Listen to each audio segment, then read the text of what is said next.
नमस्कार दोस्तों, स्वागत है आपका एक खास वीडियो में। और इस वीडियो में आपको एक बड़ी अपडेट बजाज फाइनेंस स्टॉक से देना चाहूँगा। स्टॉक आज 11 सितंबर को 0.23% की तेजी के साथ बंद होता हुआ देखने को मिला है और वहीं इसी बीच हमें बजाज फाइनेंस से एक बड़ी खबर आती हुई देखने को मिल रही है। तो ऐसे में जो निवेशक शॉर्ट टर्म के लिए कोई स्टॉक देख रहे हैं इन्वेस्टमेंट के लिए, या मेरे फ्रेंड्स कोई पोजिशनल ट्रेडिंग के लिए स्टॉक देख रहे हैं, तो उनके लिए बजाज फाइनेंस स्टॉक में इन्वेस्टमेंट के मौके बन सकते हैं। बात करें बजाज फाइनेंस की, तो इस स्टॉक से जुड़ी एक बड़ी रिपोर्ट हमें आती हुई देखने को मिल रही है। तो ऐसे में निवेशकों को इस रिपोर्ट के बारे में पता होना चाहिए, जिससे कि वह स्टॉक में अपनी इन्वेस्टमेंट की रणनीति बना सके।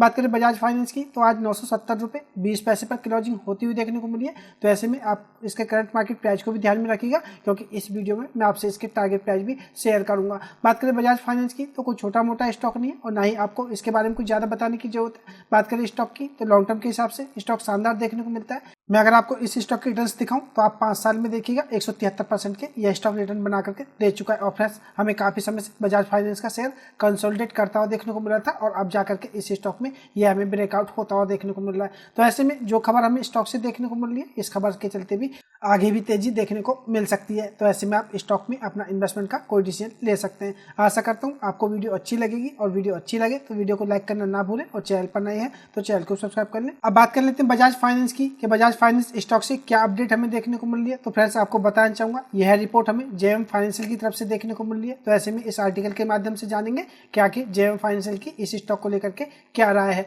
बात करें एक्सपर्ट की या फ्रेंड्स वीडियो की, तो आप टिप्स या एडवाइस के रूप में ना लें। इन्वेस्टमेंट का डिसीजन आपको खुद से लेना चाहिए। स्टॉक फ्यूचर में कैसा करेगा इसके बारे में नहीं बताया जा सकता। तो ऐसे में आप इस जानकारी को सिर्फ एजुकेशन पर्पज के लिए लीजिएगा, इन्वेस्टमेंट की किसी तरह से कोई राय नहीं है। बात करें बजाज फाइनेंस की, तो इन्होंने इसके बारे में बताया कि फाइनेंशियल 25 की जो सालाना रिपोर्ट को जारी करने के बाद ब्रोकरेज फर्म ने कंपनी की जो एनुअल रिपोर्ट से कुछ अहम बातों के बारे में बताते हुए कहा है कि कंपनी ने अनसिक्योर्ड लोन यानी कि बिना गिरवी वाले लोन जैसे कि कंज्यूमर ड्यूरेबल और पर्सनल लोन में कंपनी ने अच्छी ग्रोथ दिखाई है। तो बात करें बजाज फाइनेंस की, तो इनकी जो फाइनेंशियल 25 की रिपोर्ट देखने को मिल रही है सालाना, तो इससे कुछ अच्छी बातें सामने आती हुई देखने को मिल रही है। बात करें कंपनी के कंज्यूमर ड्यूरेबल और पर्सनल लोन की, तो इनमें काफ़ी अच्छी ग्रोथ देखने को मिल रही है और कंपनी ने बाजार में हिस्सेदारी बढ़ाई है। और तो बात करें इसमें, तो ईएमआई कार्ड की बिक्री बढ़ने से जो सैलरीड लोग हैं इनको भी ज़्यादा लोन देने में मदद मिलेगी। सैलरीड पर्सन लोन में अब इनकम की शर्तों को थोड़ा आसान किया गया है। फाइनेंशियल 25 में 3 लाख सालाना, जबकि फाइनेंशियल 24 में 5 लाख थी। इससे ज़्यादा लोगों को लोन मिल सकेगा, लेकिन इससे जो लोन डिफॉल्ट ना चुकाने का रिस्क थोड़ा बढ़ सकता है। तो फ्रेंड्स, आपको इसके बारे में भी पता होना चाहिए। ब्रोकरेज ने आगे कहा है कि बजाज फाइनेंस अब सिर्फ अनसिक्योर्ड लोन पर ही नहीं, बल्कि सिक्योर्ड लोन जैसे कि एसएमई लोन, ट्रैक्टर, गाड़ियां, कमर्शियल व्हीकल आदि पर भी फोकस कर रही है और इनसे अच्छी ग्रोथ मिली है, जो कि कंपनी की रणनीति में बदलाव दिखाता है। कोर फीस इनकम जैसे कि लोन, प्रीपेमेंट चार्ज और डिस्ट्रीब्यूशन से मिलने वाली इनकम की जो ग्रोथ है यह धीमी रही है। और आरबीआई ने जनवरी 26 में कुछ लोन कैटेगरी में प्रीपेमेंट पेनल्टी हटाने का फैसला किया, जिससे फाइनेंशियल 26 में इस इनकम पर और दबाव आ सकता है। तो आपको इस जानकारी के बारे में भी पता होना चाहिए। ब्रोकरेज ने कहा है कि फाइनेंशियल 25 में कंपनी की अनसिक्योर्ड लोन की जो क्वालिटी है इसमें गिरावट आई है। डिफॉल्ट और लोन राइट ऑफ यानी कि माफ का स्तर 3 सालों में सबसे ज्यादा रहा है, जिससे स्टेज 2-3 असेट्स और प्रोविजनिंग बढ़ी है। तो यह जानकारी भी हमें जेएम फाइनेंशियल की रिपोर्ट में देखने को मिल रही है। तो आपको इनके बारे में अच्छी तरह से पता होना चाहिए। टेक्नोलॉजी पर खर्च अब कम हुआ है। अगर हम फाइनेंशियल 25 में देखें तो यह 8% बढ़ा है और फाइनेंशियल 21-24 में यह 46% की दर से बढ़ा था। लेकिन पुराने इन्वेस्टमेंट का फायदा अब मिलने लगा है, जिससे कि ऑपरेटिव लेवरेज बेहतर हुआ है और सिक्योर्ड लोन की जो हिस्सेदारी बढ़ने से जो यील्ड यानी कि ब्याज से कमाई है इस पर दबाव रहेगा, लेकिन फंडिंग कॉस्ट घटने से इसकी भरपाई हो सकेगी। फीस इनकम में दबाव रहेगा, लेकिन ऑपरेटिंग लेवरेज कुछ राहत मिलेगी।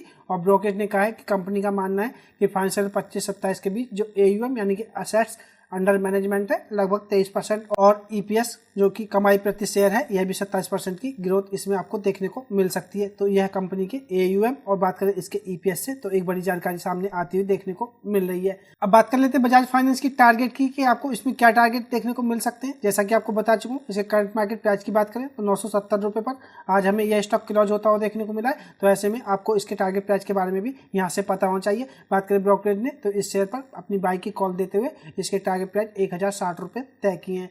ब्रोकरेज को उम्मीद है कि शेयर अपने करंट मार्केट प्राइस 948 से अगले 12 महीने में 11.8% चढ़ सकता है। तो बात करें जेएम फाइनेंशियल की, तो जब इन्होंने ये रिपोर्ट जारी की थी तो स्टॉक का प्राइस 948 रुपये था और इनका मानना है कि आने वाले 12 महीने में यह स्टॉक आपको 1060 रुपये तक जाता हुआ देखने को मिल सकता है। तो आशा करता हूँ अब आपको इसके टारगेट प्राइस के बारे में पता चल गया होगा। और बात करें ब्रोकरेज फर्म की, तो जो हमें बजाज फाइनेंस से रिपोर्ट देखने को मिल रही है उससे भी आपको काफी सारी जानकारी बजाज फाइनेंस के बिजनेस से देखने को मिली होंगी। आशा करता हूँ आपको यह जानकारी अच्छी लगी होगी और वीडियो भी अच्छी लगी होगी। अगर वीडियो अच्छी लगी हो तो वीडियो को लाइक करें, शेयर करें। मैं मिलूंगा आपसे नई वीडियो में, तब तक के लिए नमस्कार।